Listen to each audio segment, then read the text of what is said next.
Welcome, everyone, to the Week 4 series of Just Saying Football with Jack and Sean. I'm your host, Sean Gannon, alongside my partner, Jackman Nicholas.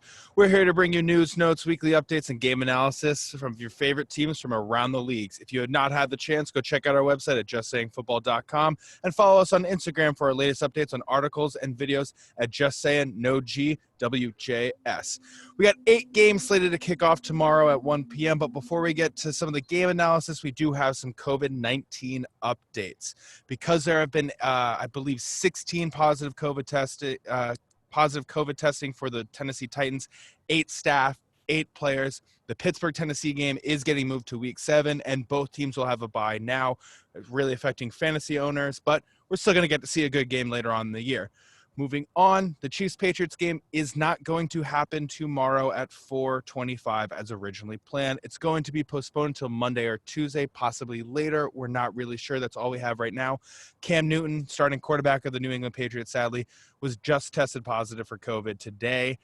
So, moving on, we're going to go into some game analysis now. We're going to start kicking off with the New Orleans Saints at the Detroit Lions. Jack, what you got for us? Yeah, I mean, I'm expecting a big week from Stafford. He's available in a lot of fantasy leagues this week, but really, he's going to have a fully healthy, Kenny Galladay. He's going to have Marvin Jones. He's going to have T.J. Hockenson. He's going to have his running back committee.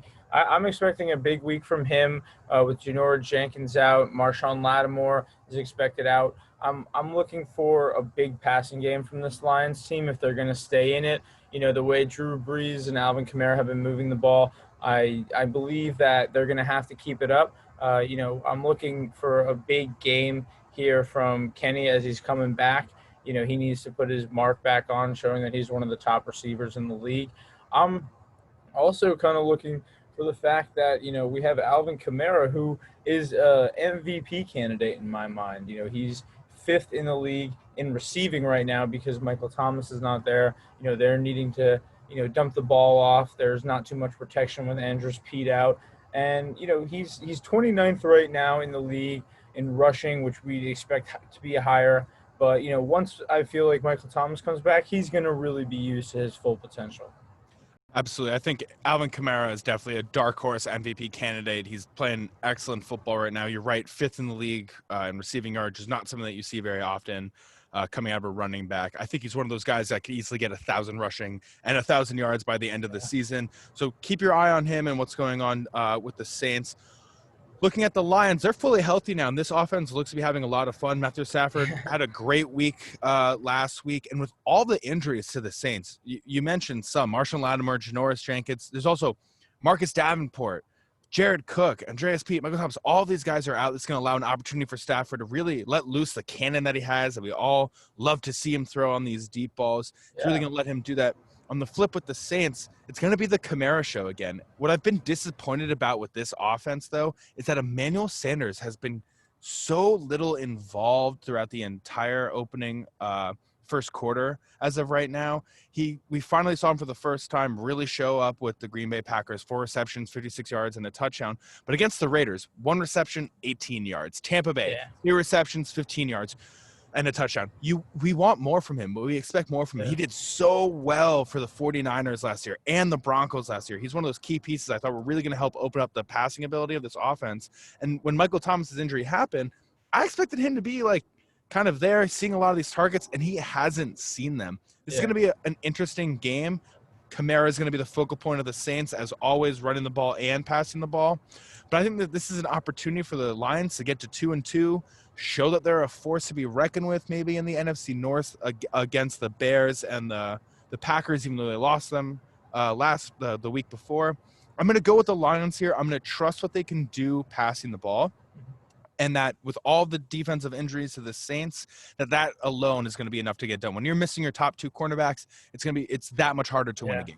Yeah, absolutely. I'm going to go with the Lions as well on that one. And, this next game we have is a very interesting matchup between quarterbacks. It's the first time in the Super Bowl era where we have 2 quarterbacks that are 20 years apart. We have Tom Brady going up against Justin Herbert, LA Chargers going down to Tampa. And, Herbert is looking pretty solid. He's been able to step in there. He wasn't expected to start right away.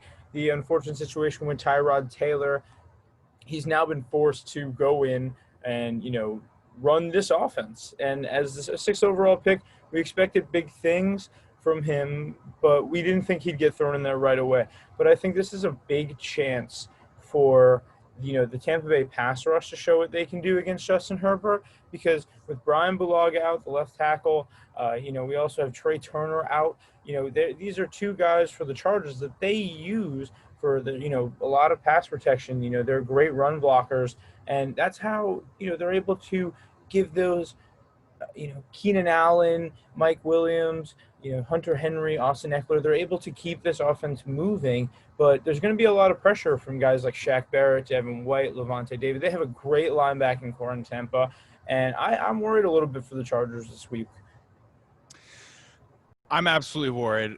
You said the name Shaq Barrett, and if I'm Shaq Barrett, I'm seeing no Brian Bulaga, and I get a rookie quarterback, I'm going to feast on him today. He had no sacks through the opening 2 weeks, and all of a sudden gets 2 sacks and a safety last week going up against the Broncos, not Carolina. I'm so sorry. I expect Shaq Barrett to be the game changer of this game defensively for the Buccaneers. He's going to make Herbert feel uncomfortable consistently. I think it's going to be up to Herbert then to get the ball out to the playmakers that you mentioned. Do the dump pass off to Eckler. Let Eckler do his thing. There's going to be no Mike Williams, so the passing is probably going to be still catered more to Allen. I think Allen's seen 29 targets the last 2 weeks, 20 catches, 228 yards, and 2 TDs. If you're a fantasy owner, you're loving that you have Allen right now. Yeah. He seems to only be looking his way. I think that he's going to need to look a little bit more at Hunter, try to open up this playbook a little bit more for them. They're going to be keeping their eye on Allen defensively for the Buccaneers. So you're going to need to be able to pass the ball a little bit more and run the ball a little bit better. But I think you're right. He's been playing very, very well. But again, if I'm Shaq Barrett, rookie quarterback, no Brian Bulaga, I am coming after you. I'm getting 2 more sacks added on. I'm going to have 4 sacks by the end of this game. Yeah, I mean, it's going to be a big one. I'm going to go with Tampa in this one just because I feel like they're going to start getting it together. I know that Chris Godwin is out, and Chris Harris is out for the Chargers as well. That's a cornerback wide receiver matchup we'd love to see. But, we're going to be watching this Casey Hayward, Mike Evans, cornerback wide receiver matchup. And I'm looking for Evans to have a big day. I think that Tom Brady and him get on the same page this week. And, I think that Gronk gets involved as well as O.J. Howard, and they're able to use the run game even with Fournette out. So I'm going to go with the Bucs on this one. I don't want to, but I'm also going to go with the Bucs. And you said the injury right there with Chris Harris Jr., one of the best cornerbacks in the league. It's a tough one. You now have Casey Hayward, Desmond King to sort of pick up the slack. Both still good cornerbacks, but a little bit harder to guard Mike Evans. Mike Evans had a great game last week. 2 receptions, 2 yards, 2 touchdowns. What a stat line. So I expect Mike Evans to have more than 2 yards. I expect him to at least get 12 yards and 2 touchdowns off of 2 receptions. But I am going to go the Tampa Bay Buccaneers, even though I've been super high on the Chargers throughout the entire offseason and year. Moving on, though, we got a good one. The Jacksonville Jaguars at Cincinnati. Is Joe Burrow finally going to get the first win? I know you and I have been waiting for it. We keep saying it's going to happen. Last week he was this close. But just couldn't get it done. What are your thoughts? I mean, you hate seeing a tie in the NFL because you know how it's going to affect later in the year. But these two teams, a loss. A tie is a loss. Yeah, exactly. And for me, that's a loss for the viewers. You want to see a game in overtime like that. You would love to see Joe Burrow get his first win last week. I wanted to get him his first win week 2, Thursday Night Football. And now I really just want to see him get this win. He has the weapons. I want to see Joe Mixon get involved. I want to see this Bengals defense, give Gardner Minshew some pressure. We saw what happened with Miami, threw pressure at him, changed new defensive looks, and the Bengals have the ability to do this. And I think that, Minshew's going to have to bounce back. Minshew absolutely needs to bounce back, and he's getting really lucky. DJ Chark is going to be in the lineup tomorrow. He did not have him on the Thursday night football game, so this will be big for that offense to get him back. You mentioned Joe Mixon. I know a lot of people are hitting the panic button on Mixon. Everyone's saying, was he worth the contract that he signed? This is all I want to say. 52 attempts, 164 yards, 0 touchdowns for the first 3 weeks. Not the best, not what you're expecting from him. Last season, through the first 3 weeks, 32 carries, 87 yards, 0 touchdowns, still finished with over 1,000 yards and 5 touchdowns rushing. I am not going to panic on Mixon. I think that he is definitely a second half of the year back. I Yeah. expect him to hopefully start to pick it up this week against a pretty soft defense, competitive but relatively soft. I think that he can, as such a good runner himself, can really begin to take advantage of that. But Minshew absolutely needs to bounce back. 30 for 42, 275, and a pick is not what you need from the Minshew Magic. I expect him to have a good game going up against the Bengals, but because I'm enjoying Burrow so much and what he's been able to do the last couple of weeks, I am going to go with the Cincinnati Bengals getting their first win at home. I'm going to say it now. Joe Burrow's getting his first win. Yeah, I mean, I'm rooting for that. I think that Jacksonville traveling up there, Cincinnati will have a little more time to just prepare and throw some things at Minshew we haven't seen before. And they have a strong defensive line. We're not going to have Geno Atkins in this game. We're not going to have Mike Daniels in this game. We're not going to have run stoppers. So James Robinson could have a big day, but absolutely, I really think that Joe Burrow is going to try to air it out. I think he really felt last week they got close so many times in the game, and here he is, like, with the opportunity for his first win. I believe he does take this one out, and absolutely.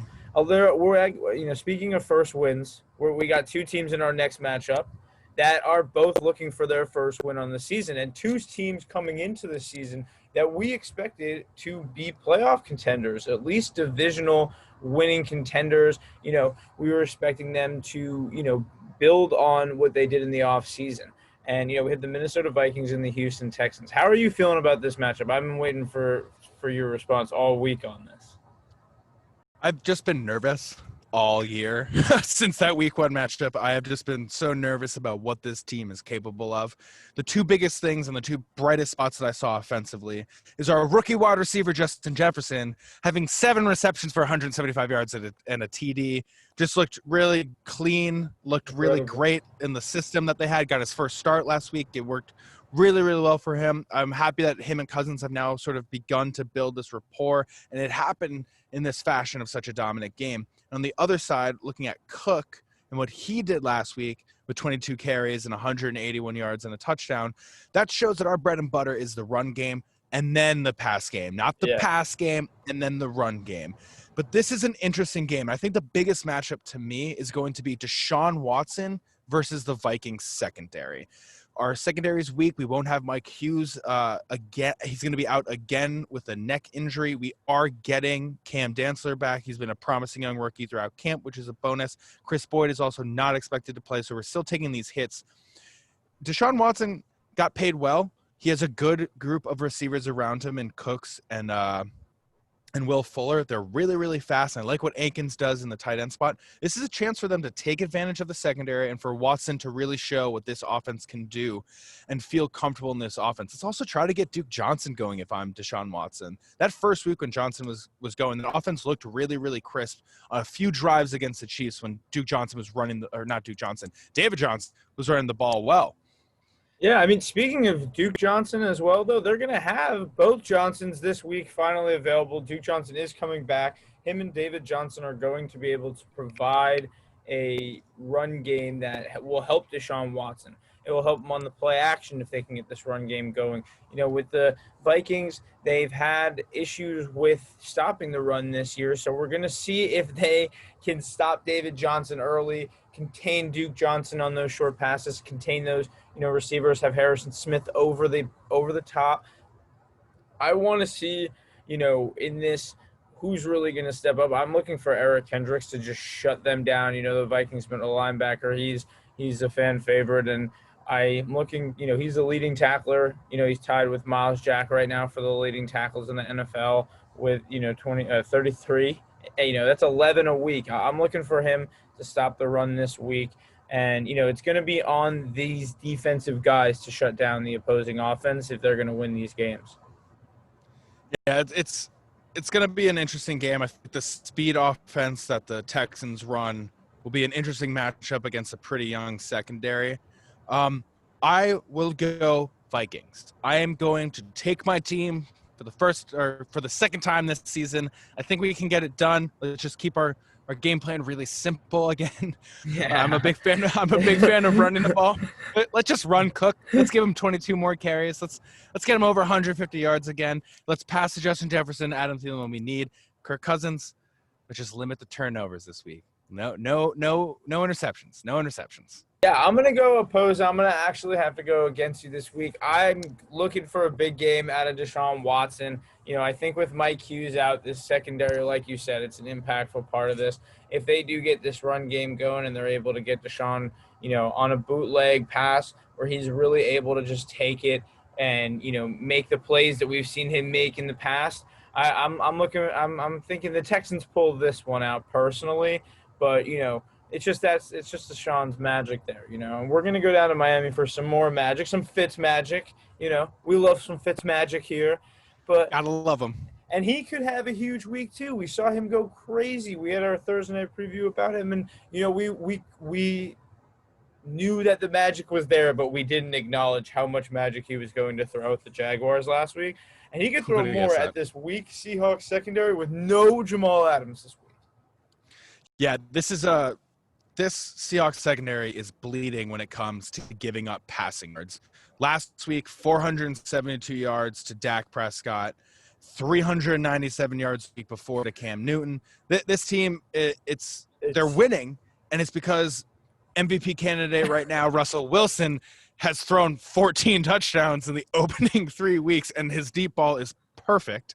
Yeah. But this is a chance for Fitzmagic to really begin to throw the ball again. Let's build off of that Thursday Night Football win. Let's throw against the Seahawks secondary. Let's allow Preston Williams to open up the game. He was a promising young rookie last year. Let's see what Devontae Parker can do. Let's get Mike Gesicki more involved. He's really coming into this offensive system. Let's have some fun. Begin to throw the ball around more and more, especially with this week's second. And you're right, with no Jamal Adams, this is a huge hole, and I also feel like it opens up the running game a little bit more for him because Jamal Adams is so good at lining up in the box and getting through those guards and tackles to either get after the running back or get after the quarterback.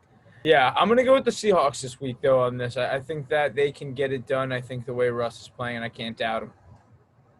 I mean, I'm not going to pick the Dolphins. Of course, I'm going Seattle Seahawks. The Seahawks are playing lights out offensively because of Russell Wilson. And with Byron Jones doubtful, this is only going to allow either DK Metcalf or Tyler Lockett, whichever one you want, to really go off. They seem to both have the deep ball down well. Tyler Lockett had a 3-touchdown game last week. DK Metcalf has been playing great on the deep ball. Everything is perfect. You cannot doubt what the Seahawks have to do this week to get a win, which is going to be just let Russell Wilson keep throwing 5 touchdowns. And fun fact, they play the Vikings in the following week. So let's see if he can is he going to get to 20 touchdowns by the Vikings or against the Vikings? I feel like it's a very high possibility if he continues playing at this level. Yeah, I mean, it's a scary, scary thing. He's been throwing like crazy. We saw him match up against Dak Prescott, and now, Dak is going to have to prove that his fluke of, he's not a fluke. People say that this season, he has all the weapons. We're looking for a big game out of Dak, this weekend against the Browns. They're going to be a very interesting matchup. I'm looking for a big game from Myles Garrett on the Browns with Tyron Smith possibly out with a neck injury. He's been at practice this week, but he's been limited. They want to be very, very careful with him. We see a lot of, questionables for the Browns, though, on the defense. We have, Denzel Ward, Olivier Vernon. These guys are starters. We also have Greedy Williams out. This is going to be a hit on the secondary and give them an opportunity, especially if Denzel Ward doesn't play, for Dak to go off and through the air, especially with Amari Cooper there. CeeDee Lamb, Michael Gallup went off last week. He finally was able to show off his potential that everybody knows he has, but he started a little slow. I'm looking for a big offensive game from both of these teams. I think you're absolutely right. I think that this is going to be one of those fun games that you're going to see a lot of offensive scoring. For the Browns, though, I don't think it will happen so much in the pass game, although the Dallas Cowboys secondary has been giving up some yards and a lot of touchdowns the last couple of weeks. Matt Ryan threw 273 yards, 4 touchdowns. And then Russell Wilson came in through 5 touchdowns, 315 yards. So they're not giving up a lot of yards, they're giving up a lot of touchdowns. Yeah. But what has made this Browns team finally find their offensive rhythm is how well that they are running the ball and how efficiently they are throwing the ball now with Baker Mayfield. Has gone 16 for 23 both times. That's exactly what you want to see. But with the injuries to the secondary on the Browns side, I'm very curious, what is Dak going to do to sort of take advantage of that? No Greedy Williams possibly, and no Denzel Ward. This could be one of those games where they get to really throw all over them. I think that the Browns are going to surprise and actually get a win in Dallas, and it's mainly because I think that the play action is going to be lethal up against a relatively weak-ish Cowboys secondary. You're just going to have Kareem Hunt or Nick Chubb, just give them a little fake. Let's pull them out. Let's roll them out left or right. There's going to be OBJ or Jarvis Landry or Austin Hooper. And everyone forgets this Browns offense is also loaded with talent in the receiving end. So I think that's really going to come down to how well the Browns run the ball and continue to run the ball is what's going to get them to win. Yeah, I think I'm going to take the Cowboys this week, though, in opposition. I think that there's just a lot of potential for both these teams and all the weapons that they have, like we said, to have a huge, exciting game. But I think that Dak understands that at 1-2 for the Cowboys, they need a win right now. The NFC East division is up for grabs, and they need to go get it. And I think that Dak is going to try to have one of those big games. If not, we're going to have a huge Zeke game. I can feel that. He loves to just start around this time of the season where he starts having his 100 yards from game, 100-yard games from scrimmage all the time. I'm looking for Dallas in this one. As a Giants fan, never really always like to pick them. But speaking of feed Zeke more, if you're the Cowboys, let's feed him. Yeah. So then we have the Arizona Cardinals are going down to Carolina to play the Panthers. These two teams are going to they're very different right now. There's going to be there's a huge change as we saw last week with the offense without McCaffrey in it. We didn't see what exactly we needed. But, on the other hand, Arizona, they also have DeAndre Hopkins missing practice this week. He is their star receiver right now. They paid him handsomely to stay there right now. I believe that they're just being precautionary with this one. I think that he'll play. It could be a big day for Christian Kirk if he doesn't play against this weaker Lions secondary. Against the Panthers secondary. But I'm looking for, we saw Dante Jackson last week play really well, have a long interception return. I really want to see them take this secondary and try to shut down all this Cardinals offense. We're seeing a lot of creative plays from this Cardinals offense, and it's costing other teams games because they're able to slip through. I'm going to take Arizona on this one. Pretty simple for me. I just think without McCaffrey, the defense isn't really a huge threat on the Panthers, and without McCaffrey, they are really, changing a little too much for me. I didn't see as much as I wanted to from the Panthers last week.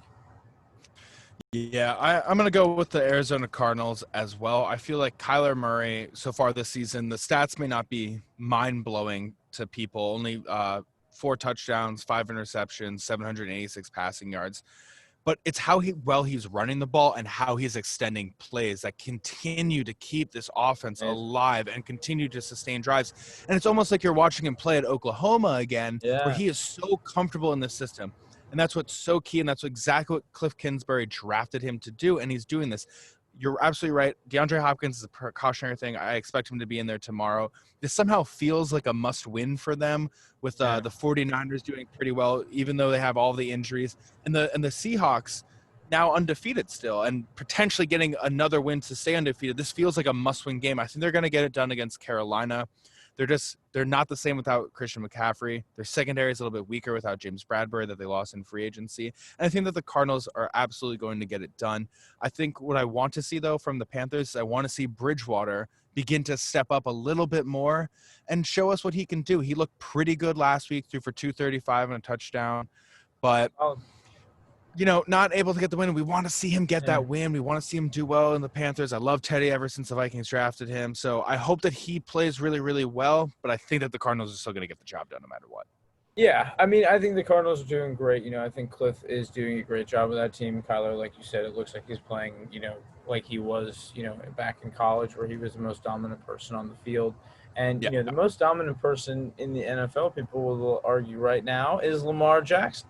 But he is going to have his hands full this week, I think, with this Washington defensive line. Not to say I favor Washington completely in this game. There are a lot of factors, but their secondary is playing well because this front seven is able to disrupt game plans on Washington's defenses because they have 5 first-round picks on there. Sure, Chase Young isn't playing this week. That is a huge loss, second overall pick from this year's draft. But they still have huge amount of players. Matt Ioannidis also out.